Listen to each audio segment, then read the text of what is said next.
Well, hello everybody and welcome to the latest edition of the Back 10 Prediction Show. This week I am joined by All Out Rugby League journalist Josh McAllister. We don't have a studio guest, as you're aware. We are on the road filming the World Club Challenge preview. Of course, the Brisbane Broncos and the whole KR players and staff, they are on a very, very busy schedule. So, Josh, it's all the words of wisdom from you, my friend, I'm afraid. So, look, as you know, each and every week we want you to get involved, the comment section. This is your chance to whether you agree, disagree, whatever you like, throw it out there. We love hearing from you and reading those comments each and every week. So do keep them coming.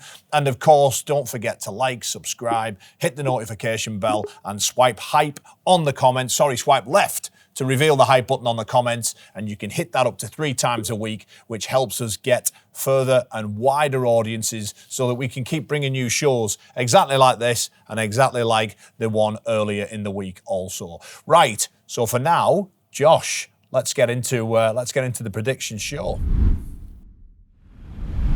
Well, if you missed last week's show, you will miss our new segment, Set of Six. Of course, with the inclusion of Bradford, York and Toulouse, there are now 7 games to predict and preview every single week. We will have, of course, our game of the week. But for now, we're going to dive straight into the Set of Six. So, Josh, Leeds v York.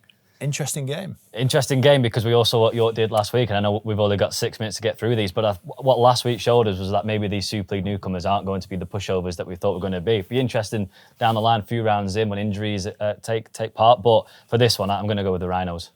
Well, the Rhinos were under strength, weren't they, last week? Make no mistake about it. And, hopefully they can get a couple of additions back in there. But York, it belonged to York, didn't it? What a performance against Hull KR. The champions rolling into town. And I just loved everything about what they did, York. I mean, to come back from 12 points behind, Mikey Lewis his silly foul play, seemed to absolutely swing the game. But, credit to York. I thought they were exceptional. Xavier Var, I was impressed with him. Ata Hingano as well. I thought he was really good. Look, I think the Rhinos get them though at Headingley as well, stinging off the back of last week's loss to Lee. I think that the game will go in favour of Leeds Rhinos. Moving on, another mouth-watering contest, given how both sides performed. Bradford against Catalan Dragons. Josh, how are you calling this? Well, last year I had the Dragons to be the entertainers of Super League, and I got that one terribly wrong with the year that they had. But this year may look a little bit different with that new spine they've got. They obviously beat Huddersfield in round 1. So for this one, although it's going to be a celebration night at Bradford, I've got the Dragons. Maybe just this one's going to be a tight contest. I just really like what the Dragons have with Charlie Staines at full-back. They've got Lewis Dodd, Toby Sexton, who I think is going to be one of the buys of the season, isn't he? He's going to have a fantastic year before he goes back to the NRL. So I've got the Dragons but again, it's going to be a close one. As I say, the Super League newcomers showing that they're not just going to roll over early this year. They're really pushing it. They're not showing they're just here to make up the numbers. They're going to push every team that they play all the way, as York showed. So, yeah. Well, yeah, cheers for that. You've left me with 10 seconds. So I'm just I'm going to go with Catalan Dragons as well, for many of the reasons that you said there. So the Catalan Dragons will beat Bradford Bulls, we think, at home on Friday night. Moving on, St Helens v Lee. I'll start with this one. St Helens, I came away from the game underwhelmed. For what I saw in the pre-season, the ball, the ability that they were showing moving the ball through Hastings and Shorrocks, and the work Nene McDonald was doing out of backfield, but it was a disappointing performance. I thought they lacked a bit of grunt up front, if you like, which was a bit of a concern. But Warrington were exceptional. So look, massive pressure on this game. I'm going to go with Lee.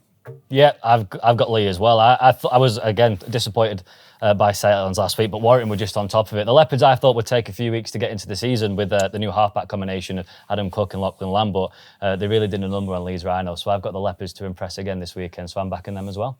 Well, the Lee Leopards have found St Helens a bit of a tricky hunting ground, especially over at the Brewdog Stadium over the last couple of years. So maybe Adrian Lamb's fortunes may change in that game. Toulouse v Castleford.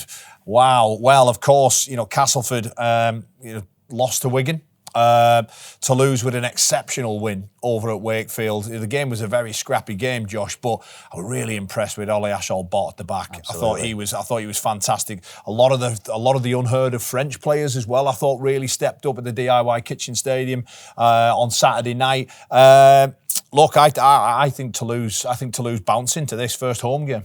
You mentioned it with Casford there. They got pumped by St Helens in pre-season. They only just did Doncaster in the Challenge Cup. So yeah, and then you mentioned Ollie Ashwell-Butt. I had a good chat with him last week, and he's determined to prove that both he and Toulouse belong in Super League, and they made a fantastic first impression, didn't they, against Wakefield. So I've got Toulouse, again, another celebration for their home game, the first home game back in Super League. So I've got Toulouse Olympic on this one, and maybe a few weeks for Casford to find a rhythm. Yeah, well, Ryan Carl certainly hoping they'd be bouncing back. They were close in that game against Wigan up until around sort of the hour mark before they stretched away. Talking of Wigan against Hull FC. Look, I'm going to say Wigan at the DW, Brick Community Stadium rather, at the Brick Community Stadium. I think they'll get their season 2026 in front of their home fans up and running. Hull FC, of course, missing a couple of, five or six starting line players. I think going to Wigan will be probably a game a little bit too far at the moment in terms of round two again being at home to Wigan. Last year's story was Hull FC was constantly injuries, and I was hoping this year that the look would change, but it hasn't, and we're already only in round one, round two for this one. That look hasn't changed, has it? If they have everyone, their first team stars on the field, I think they're really going to push for that top six this year. But yeah, I have to agree with that one on Wigan Warriors for that one. And then our final game in the set of six, Huddersfield Giants against Wakefield. Now, both of them stinging after a loss. I just thought that the game against Catalan and Huddersfield, it was horrible conditions, and Catalan just played that style of football so well that Huddersfield were almost suffocated into that loss. They showed, I think it was 66 minutes, Josh, before they got a play of the ball in Catalan's 20. They're going to have to be better than that. Adam Clunes is just such a big miss for Luke Robinson's men. And Wakefield, they'll be looking to bounce back. I think Wakefield get a rocket from Darryl Powell and they come out swinging in this one. I think we've agreed on quite a lot here, so good luck to us when it comes the weekend. But I've got Wakefield on that one as well. We talked about injuries, and Huddersfield last season, again, they had the Huddersfield curse, and this season, again, we're already only in round one and they're getting injuries. But for Wakefield, I think Darryl Powell getting firing again. They just went up to it against Toulouse, but Wakefield Trinity in that one. And that should conclude the 6 minutes, I think. I think it certainly does. There's that much going on from the week before and the week into it. We're almost trying to catch our breath to get through each of these games inside a minute, but we managed to do it again. Do let us know, you guys watching and listening, your thoughts, your comments. Do you agree, disagree? That's what it's all about, isn't it, really? So do let us know in the comments section below. So, Josh, all that's left to cover now is the game of the week. And as you can imagine, given that we've been here, given that our Back 10 show was all about the World Club Challenge, our game of the week is the World Club Challenge. Of course, I mentioned that the Brisbane Broncos and Hull KR staff and players have got such a busy schedule. We're grateful that they joined our show, but unfortunately they're not here for the Back 10 prediction show. So our production team have came up with their score, their margin and their team. And of course, that's where we ask you guys at home as well to join in. Remember, if you get the correct team, you get 1 point. If you get the correct margin, you get 3 points. And if you get the exact score, you will get 5 points. Look, we all know how well and not well that we did last week. So it's your time at home to see if you can join us and beat, I nearly said experts there, but we're far from experts. So let's see if you can beat myself and Josh heading into this one. So, Josh, we mentioned earlier on Mikey Lewis. Now, we must stress, at the time of recording this, we don't know the outcome of the match review panel. Look, either way, a crazy thought that must have went through Mikey Lewis's head to trip Liam Harris as he got the ball away. Josh, first of all, the incident itself, what was your thoughts when you saw it live? I think you said it there, it's just silly, and Willie Peters was clearly frustrated by He didn't defend him, did he? He didn't know. He was obviously frustrated by him. It's just the little things that he doesn't need in his game. We can all see what he can do, what he can produce. He delivered a historic season for Hull KR last year, but you just needs to take those little things out of his game. And I know sometimes we forget he is only 24 years old, but for that case, it was ridiculous, was it? It was unnecessary, and it made it a talking point and puts a little bit of pressure. Although, as you say, at the time of recording, we don't believe that he's going to get those points to take him over. So talk us through those points, Josh. As far as you're aware, what is the background in terms of Mikey Lewis's disciplinary record, and what is the outcome of a offence such as a trip? Yeah, so in the new point system that was introduced last year, a trip would go 3 points, and we believe that Michael Lewis is on 1.5 for an incident towards the end of last year. So that doesn't take him over that 6-point threshold to get a one-match ban. So he should be fine to play. And hopefully we can then, come Monday, after the disciplinary comes out, be talking about Michael Lewis and the impact he's going to have against Brisbane Broncos, because I, for one, am certainly looking forward to him deliver on the global stage against the superstars of Brisbane. Well, there'll be certainly many fans right across the game who are hoping that is true. You're right, we do want to see our best stars playing on the biggest stage. So fingers crossed that Mikey Lewis is involved. However, if he does get a ban, then that's on him, I'm afraid. You know, Willie Peters said he couldn't defend him, and maybe that's something that he'll have to learn one way or another. Look, Josh, where do you think this game's going to be won and lost then? Oh, it's going to be a fantastic game to watch. There's a full house at the MKM Stadium. Brisbane Broncos are in town, and you've got superstars like Reece Walsh, who we saw during the Ashes, and you've got to give credit to Australia last year, the way they opened the doors and they signed autographs for everyone. And then when it came to game day, they were the pantomime villains, was everyone loved to be with them. I remember Reece Walsh got a sin bin at the Hill Dickinson Stadium in Everton. So he's going to be the pantomime villain again, but I'm just really looking forward to these superstars, and these big games will just take moments. There's just, as we saw in the 2024 grand final, it was Bevan French, it was his moment, wasn't it, that turned that game. These big games, Michael Lewis had his moments, Jez Litton has his moments, Jez Litton had his moments in the Ashes series. These big games just take moments to break, and I think Michael Lewis and Jez Litton for Hull KR are going to be the two for those moments, and then on the other side it's going to be Reece Walsh, isn't it? Yeah, Josh, do you not think that as media, as fans, that we still put Australia and Australian players on this ridiculously high pedestal? We keep talking about the superstars of the game coming over, and yes, I understand why they are superstars. They get Reece Walsh in particular, right?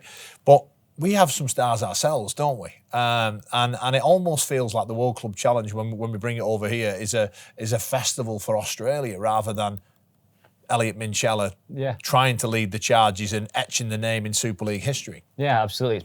Perhaps maybe that little bit of accessibility that we only get the NRL players in Australia over here once a blue moon. I mean, Australia, it was the first time England and Australia had played together in a long time, and the first Ashes series in 22 years. But you're right, we've got superstars of our own, and the England players, again, in the Ashes, took their time and went around and took pictures with everyone. We've got our own superstars. You say Michael Lewis, you mentioned Elliot Minchella there. Jez Litton, who Captain Elliot Minchella said he thinks he's one of the best players in Super League, certainly one of the best nines. We have our own superstars in the game, and Hull KR are full of them.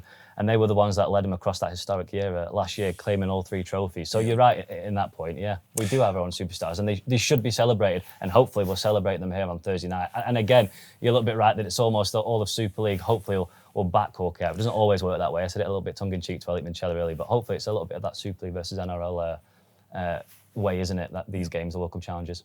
OK, Josh, time to give us your prediction. So first of all, who wins this game? Well, I'm going to back Super League because we've got to, and I believe it. Last year, we doubted Hull KR across the year. They were peaking too early. They can't deliver on the big stage. They've never done it before. Well, they did it. They proved everyone wrong. So I'm not going to doubt them again, and I'm going to go with the Robins on Thursday night. Right, give us your score. Yeah, it's a close one. I'm going to go 30 points to 28. I think a goal does it. Wow, that many points in a World Club. 58 points scored in a World Club Challenge final. Oof. Well, we'll see. Well, we maybe see that interpretation of the quick rucks and the players like Jez Litton and Reece Walsh getting through at 9. So I just think it'll be an entertaining match. I think there's going to be 2 points in it. Yeah, so there you go. Josh McAllister, all-out Rugby League journalist, is predicting a 30 points to 28 win for Hull KR. Our production team, they have gone with a 26 point to 10 win for the Brisbane Broncos. And myself, I'm going to go. Look, I have to.